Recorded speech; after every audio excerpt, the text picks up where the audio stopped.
സർവശക്തനായ ദൈവത്തിൻ്റെ അതിപരിശുദ്ധ നാമം അതിയായി മഹത്വപ്പെടുമാറാകട്ടെ.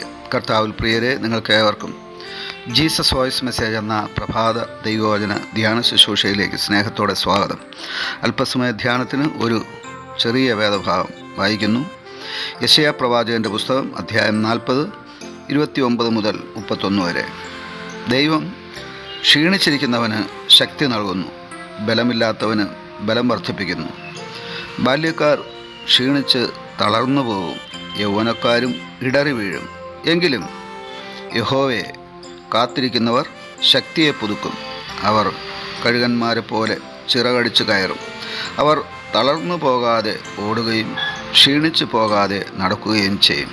കർത്താവിൽ പ്രിയരെ, നാം വായിച്ചു കേട്ട യെശയ്യാ പ്രവാചകൻ്റെ പുസ്തകം 40-ാം അധ്യായം 29 മുതൽ 31 വരെ നാം വായിക്കുമ്പോൾ ഓരോ മനുഷ്യനും ആവശ്യമായ ദൈവകൃപയുടെ ആശ്വാസവചനങ്ങളാണ് നാം കാണുന്നത്. പലപ്പോഴും നാം മാനസികമായി ക്ഷീണിക്കും. ഈ ജീവിതയാത്രയിൽ ഉണ്ടാകുന്ന ദുരിതങ്ങൾ, വേദനകൾ, പ്രതിസന്ധികൾ നമ്മെ തളർത്തും. ഇവിടെ ആ സന്ദർഭങ്ങളിൽ നമുക്കാവശ്യമായിരിക്കുന്ന സ്വർഗീയ ശബ്ദം ദൈവം കേൾപ്പിക്കുകയാണ്. നാം മാനസികമായും ശാരീരികമായും ആത്മീയമായും ക്ഷീണിച്ചിരിക്കുമ്പോൾ നമുക്ക് ശക്തി നൽകുവാൻ ഒരു ദൈവമുണ്ട്. ആ ദൈവത്തെ അറിയുക എന്നുള്ളതാണ് മർത്യൻ്റെ കടമയായിരിക്കുന്നത്. അങ്ങനെ ആ ദൈവത്തെ അറിയുമ്പോൾ ആ നാം അറിയുന്ന ദൈവത്തിൽ നിന്ന് ഈ പറഞ്ഞിരിക്കുന്ന പ്രകാരമുള്ള ബലവും ശക്തിയും സൗഖ്യവും സന്തോഷവും സമാധാനവും മുന്നോട്ടുള്ള പ്രയാണത്തിന് ആവശ്യമായിരിക്കുന്ന എല്ലാവിധ കൃപകളും ലഭിക്കുവാനിടയാകും. ഇവിടെ ചിലർ തളർന്നു പോകുന്ന അവസ്ഥ, ഇടറി വീഴുന്ന അവസ്ഥ ഒക്കെ പറയുന്നുണ്ട്. ഇത് ദൈവത്തെ അറിയാത്തവർ, ദൈവത്തെ വിശ്വസിക്കാത്തവർ, ദൈവത്തെ ആശ്രയിക്കാത്തവരെ സംബന്ധിച്ചാണ്. അവരെ സംബന്ധിച്ചിടത്തോളം ജീവിതയാത്രയിൽ ഉണ്ടാകുന്ന ക്ഷീണങ്ങളിൽ, ബലമില്ലാത്ത ബലഹീനതയിൽ, മറ്റു പലവിധ അവസ്ഥകളിൽ അവർ തളർന്നു പോകുമ്പോൾ ഇടറി വീഴുമ്പോൾ ഒരു ദൈവ പൈതൽ അഥവാ ഒരു ദൈവവിശ്വാസി ശക്തിയെ പുതുക്കുമെന്നാണ് പറഞ്ഞിരിക്കുന്നത്. ഇത് പരിശുദ്ധാത്മാവിനാൽ സംഭവിക്കുന്നതാണ്. അവർ കഴുകന്മാരെ പോലെ ചിറകടിച്ചു കയറാൻ തക്കവണ്ണം പുതുബലത്താൽ അവർ നിറയപ്പെടുവാനിടയാകും. അവർ തളർന്നു പോകാതെ ജീവിതയാത്രയിൽ ഓടുകയും ക്ഷീണിച്ചു പോകാതെ നടക്കുകയും അവരെ സംബന്ധിച്ചുള്ള ദൈവഹിതം നിറവേറ്റുവാൻ തക്കവണ്ണം അവർ ബലപ്പെടുകയും ചെയ്യും. ഇത് സംഭവിക്കുന്നത് ദൈവവും ഒരു ഭക്തനും തമ്മിലുള്ള ആഴമായ ബന്ധം ബലപ്പെടുമ്പോഴാണ്. ഇവിടെ പ്രത്യേകം പറയുന്ന ഒരു വചനം 31-ാം വാക്യത്തിൽ നമുക്ക് കാണാം. എങ്കിലും യഹോവയെ കാത്തിരിക്കുന്നവർ ശക്തിയെ പുതുക്കുമെന്നാണ് പറഞ്ഞിരിക്കുന്നത്.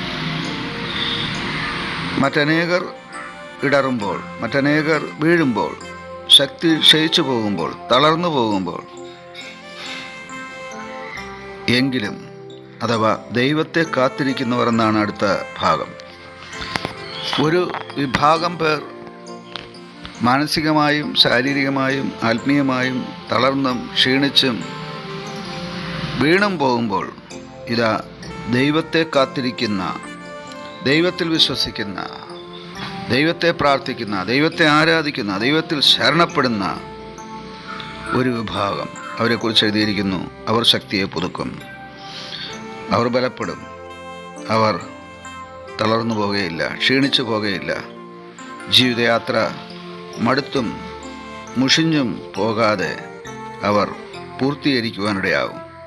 ഇതിന് നമുക്ക് ആവശ്യം ദൈവാശ്രയമാണ്.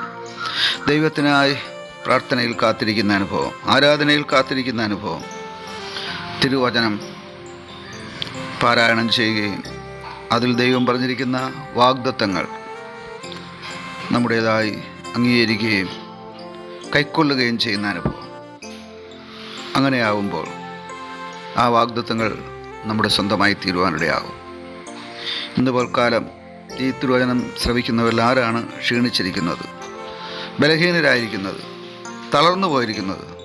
അവർക്കുള്ള ദൂത് കർത്താവിനെ കാത്തിരിക്കുക എന്നുള്ളതാണ്. ആമേൻ. എന്നെ കരുതും, എന്നെ പുലർത്തും, എൻ്റെ ആവശ്യങ്ങളെല്ലാം അറിയും.